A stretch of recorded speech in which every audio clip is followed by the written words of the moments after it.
is my first video in my book corner. I've got all my books in London behind me, nearly all of them.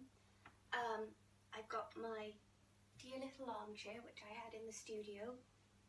I've got my sheepskin rug, which I sometimes like to lie on as well. And this little pile of boxes, hat boxes here, is my little book table. And this video I want to make about a mini haul of children's picture books. Actually, sorry, just children's books, because although these two books, Grandma Bird by Benji Davis and The Restless Girls by Jessie Burton, both count as picture books, even though the Jessie Burton book is actually pretty long. This book, Pages and Co by Anna James, is not a picture book, though there are pictures in it. It's a sort of chapter book, and in length probably equal to, say, a Harry Potter. These three books I bought for Christmas presents for people and cheekily read them myself and massively enjoyed reading them, because children's books have always been such a love of mine. In fact, first of all, I wanted to be a children's writer, specifically to write text for children's picture books and illustrate them, although that never happened, rather than a novelist writing for adults. And because I feel so passionately about children's literature, and particularly picture books, I'm often disappointed these days by some of the books that come out, but that wasn't the case with any of these. So very briefly, I'd like to talk about each one and talk about how I loved it, and yeah, that's it. I have a mug of coffee and spiced rum here. I've never put alcohol in coffee before. So to begin with, I'm going to start with Grandma Bird. This is by Benji Davis, written and illustrated by Benji Davis, and he is the author of The Storm Whale, a book that looks similar to this because, of course, it's illustrated by Benji Davis, about a little boy who finds a washed up whale on the beach, and he and his dad save the whale, or they try to save the whale. Now, I think I'm kind of biased towards stories to do with the sea, because if any of you have watched my other video about the Duckworths and my burning desire to one day make the model world for the Duckworths, which are a family that live in a 3 or 4 story, very British kind of seaside terraced house, then you'll know that I love things to do with the sea. And I've written quite a few stories actually for the Duckworths, which are similar in subject matter to some of Benji Davis's fiction. But having said that, a picture book could be about the sea and it wouldn't appeal to me, but I do really like Benji Davis's illustrations. It's very hard to put my finger on why I like certain illustrations and why I don't like others. And there is it's quite a specific and instantaneous like or dislike. I guess everyone is the same. I'm just trying to think.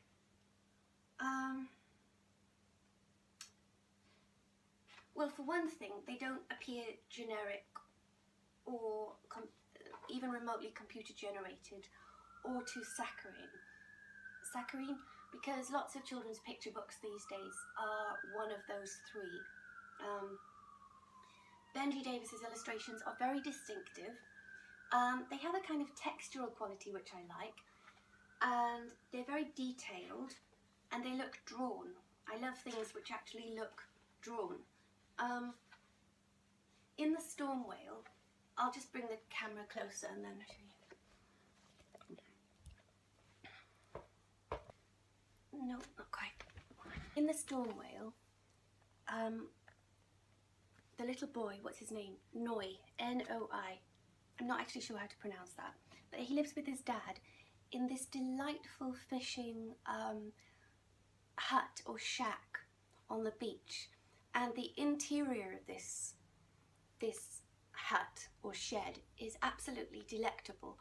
And that was one of the first things I loved about these stories, is the interiors of the buildings as well as the seaside location, because again, I've no idea why, but I get very inspired and very excited by very idiosyncratic, very interesting, quirky and unusual interiors, and basically unusual houses. For instance, like a house in a barge or a caravan, or you know, inside a hot air balloon, or a bucket, or anything that's not really meant to be a house. And if I can find the photos I took of the illustration of the interior in the storm whale, I'll insert them in the video here. Another reason I like this book is because then we have an even more enchanting and idiosyncratic home when which the reader sees when Noi goes to visit his grandma, who lives on this island lives in this upside down boathouse. Now, I don't know if you can see that, but what an enchanting little house. And also right up my street, it's really small. I love houses which kind of pack everything essential into a really small space. So Noi goes to visit his grandma, and then what I sent me to my seventh heaven was the interior of the grandma's house. Isn't that amazing? She's got, I'm looking in the mirror, in the mirror reflection here, she's got seaweed drying, she's got a calendar, empty jam jars, a little old sink, she's got her patchwork quilt, a day bed, little tilly lamp. Oh my goodness, I just love that so much. 101 Uses for Seaweed that's the book at the foot of her bed at the side.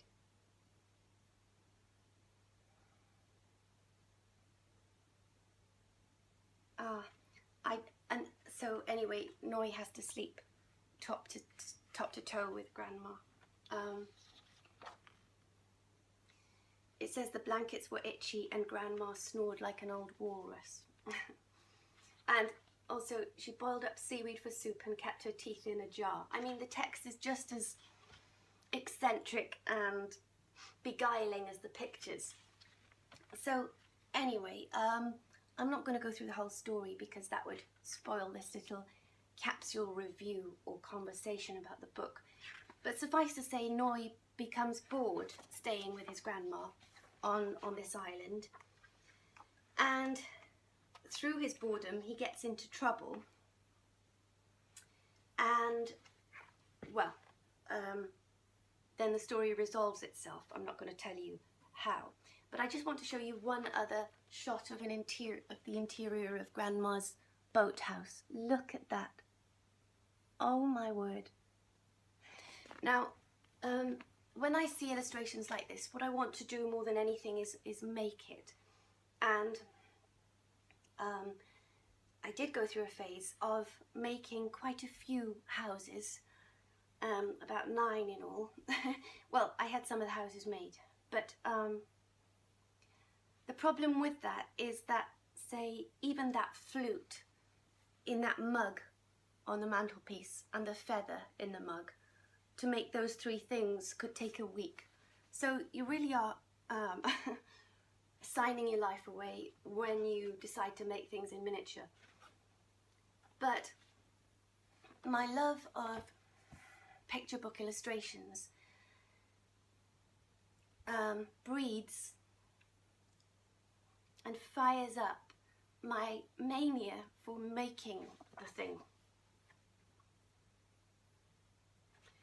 And so I really can't, I mean, the story is enchanting. It makes sense in an emotional way, which sometimes children's books, I don't think they always do. And I found this enchanting, but it's not one of the very kind of avant-garde picture books that are popular today, the kind of experimental arty ones, the really random off the wall ones. And I do love some of those, for instance those by Oliver Jeffers, but maybe I'm a traditionalist at heart, but I do love picture books with a more conventional story and realistic scenarios. Again, that might just be because I'm I don't know, a classicist. Not really a classicist. So the second book I wanted to talk about was Jessie Burton's The Restless Girls, which probably a lot of people will be getting for Christmas. And I know Jessie, and when I was reading this, I could kind of hear her saying some of the sentences and get a real feel of her through the pages, because it's very ebullient, it's very full of life and colour and freedom and, well, the desire for freedom and independence, and it's also full of goodwill. Jessie's a very kind person, and this book is very representative of her actually. It's also a very original retelling of the story of the 12 Dancing Princesses, because in this story, I don't think I'm spoiling too much to say this, but there isn't a prince that comes to marry one girl or all 12 of the girls, and the salvation of the girls and the happy ending, if there is one, doesn't come by means of a man at all.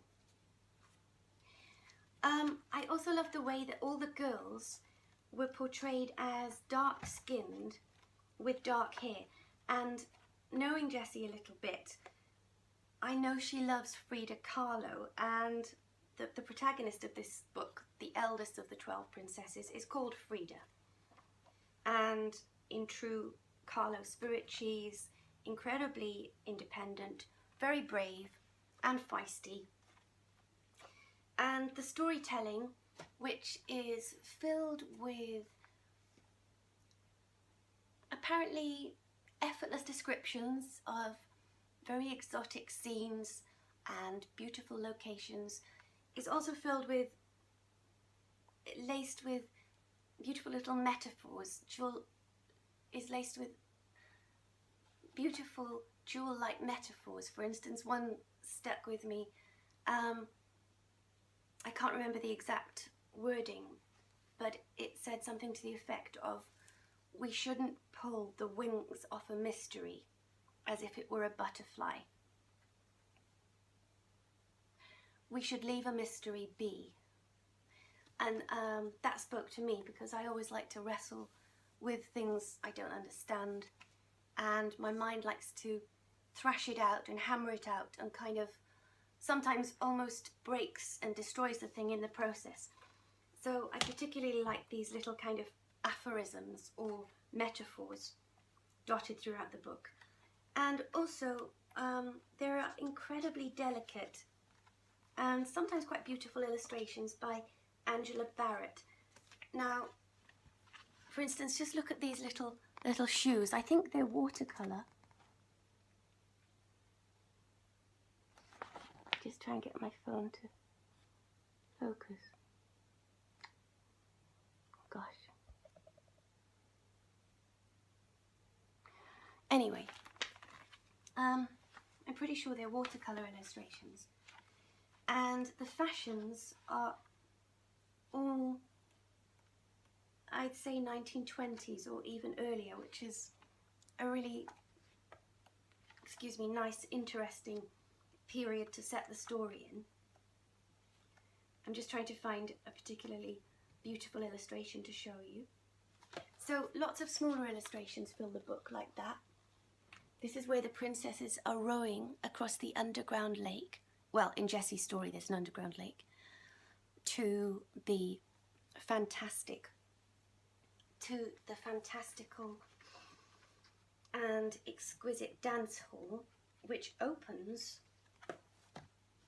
before their eyes in the roots of a gigantic tree. I think that's my favourite illustration of all.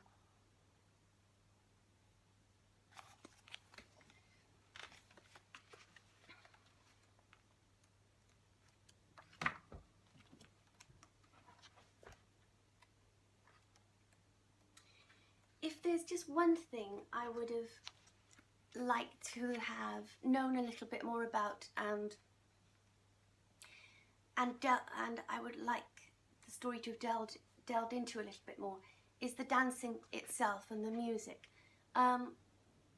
Jazz, it's mentioned that the music is jazz, which is great and in keeping with the kind of 1920s theme. There's the princess's mum in her car.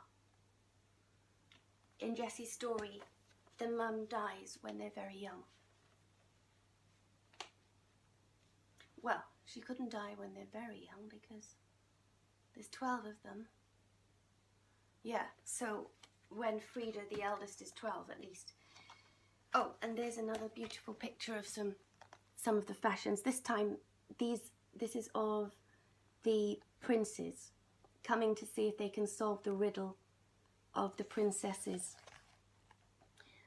disappearance every night and why their shoes are worn through in the morning. Yeah, so if there's one thing I would like to have known a little bit more about, I guess because I love music so much, is the dancing and the music itself. But then again, that's quite hard to write about and might not be all that interesting. I also liked it, I also liked the way in which Jessie gave each of the princesses talent, something they were especially good at, and each of the girls manages to use their talent in the course of the story for the good of them all. So it's very much a book about female empowerment, not needing men, trusting your own instincts, walking into the dark, and believing that something dazzling and beautiful will ultimately materialize, which I guess is a very lovely message to impart to children, even if we as adults don't always see things that way at times. Now, the third book, I actually, despite my love of the Benji Davis picture book and my admiration of Jessie Burton's exquisite The Restless Girls, I'm going to give this first prize because Pages and Co by Anna James was just so, I was going to swear then, just so inventive.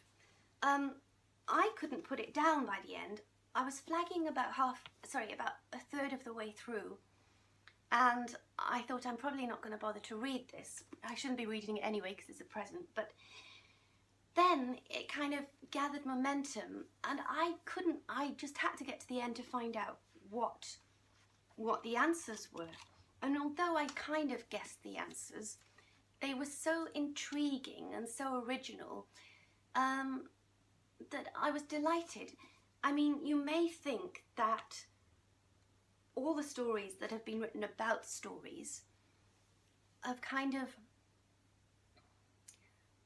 negated the possibility of ever telling another story about stories. But Anna James, who seems to be quite a young, well, she's 28, I think. No, is that right? No, I'm not sure. Anyway, this young woman in the back cover has really managed to do that. Pages and Co is about a little girl called Tilly Pages who lives with her grandparents because her mum is dead. No, sorry, her mum has disappeared and her dad is dead. And she is a lonely little girl. She finds it difficult mixing with girls her own age. I think she's about 11 actually, but I would say she felt more maybe 8 or 9 to me, but you know, that's just a subjective view. And one day in her grandparents' bookshop, where she spends most of her time, she comes across Alice from Alice in Wonderland and Anne from Anne of Green Gables, two of her favourite characters from books. And in the course of the novel, not only do her favourite characters emerge from books into her world, she is able to transport herself into book worlds. And she and a little boy called Oscar, who over the course of the story becomes her friend in the real world. I'm trying to think how to say this without giving away too much. Go on a quest to find out where her mum is. Now, one of the things I loved about this book, well, first of all, I like the cover, although as you can see, it is quite computer generated, not drawn, which is a great shame. But I love the red, I love the gold, and beneath the paper cover, there's actually a pretty nice hardback cover as well. So I love that. I love the fact that readers familiar, say, with The Little Princess or Anne of Green Gables or Alice in Wonderland were kind of granted a purchase on the text because I love the way in which texts such as Anne of Green Gables, Alice in Wonderland, A Little Princess, Treasure Island, Pride and Prejudice, Sherlock Holmes stories were interlaced with the text, and in the back a little summary of those books is given. I also love the way in which just so much inspiration was taken from the world of books and bookshops. For instance, in Tilly's grandparents' bookshop, there's a little cafe run by a young man called Jack, I think, and he makes, for instance, bear paw shaped chocolate cookies inspired by the bear in Martin Waddell's and what's the name of the illustrator? One of my favourites. Oh my gosh. Seems like the coffee and rum didn't help so much after all. Gosh, complete blank. Anyway, I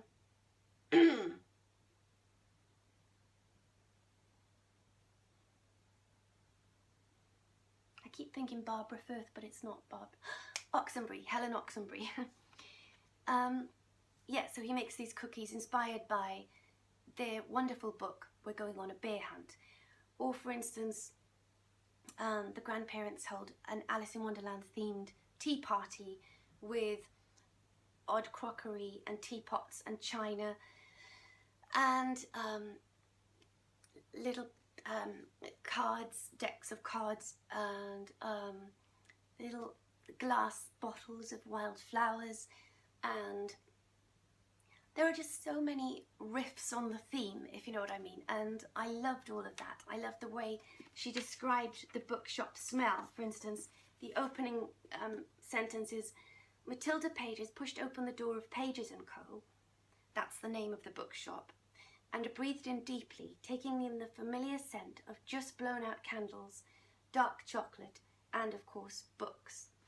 And when she is entering into the book worlds, the various worlds she and Oscar, or just she, steps into, for instance, Treasure Island or Alice in Wonderland, there's a smell of burnt marshmallows, which I thought was wonderful as well. And then the third thing I loved was that there was such a lot of lore Anna James has kind of created, a little bit like J.K. Rowling, and in fact lovers of J.K. Rowling really should check out this, and apparently there's even going to be sequels, so we can all look forward to that. So there happens, we find out in the course of the book that not only is Tilly's grandparents' bookshop like a kind of portal for transportation into book worlds, but other bookshops are, and beneath the British Library there's a kind of secret society, it's called the Underlibrary, of book wanderers. The subtitle is Tilly and the Book Wanderers, because book wandering is a trait which is sometimes inherited, but can appear in anyone, Anna James says, who gets lost in a book. So she's sort of taken the metaphor of becoming completely immersed and transported into the world of a book and made a literal adventure out of that. And I sort of wondered as I was reading why and how no one had done this before, but they haven't. So full credit to her for such an original and yet basic in the best sense of the word idea. I mean, it's there staring you in the face. Anyone who loves reading will know the feeling of completely losing sight of the words on the page, completely losing sight of their surroundings, and existing solely for hours or moments at a time within a story. And yet no one has, until Anna James, no one has turned this into an adventure story for children, which it lends itself to so perfectly. And then on the subject of the law, there are rules and regulations and kind of ordinances. I actually think that word is misspelled in the book. I had to look it up. And there are end pages. For instance, I won't go into this too much, but if you read yourself into a book and you come to the end of the story without getting out again, you can be stuck in the end pages, which is like a terrible limbo. And I'll leave it there, but the way she interlaces real and fictional life and worlds and realities is for this age range. Apparently this is a middle range book. I had to look at what that means, but I think it means now from 8 to 11 years, is masterful. So, and this is her first book, and I thoroughly enjoyed it. And these days I get bored by lots and lots of books, so excuse me. So I hope you enjoyed my first book video in the book corner. I think it's a nice way to start with I think it's a great way to start with some beautiful children's books, because, well, that was how I wanted to start my writing career, as a writer of children's fiction.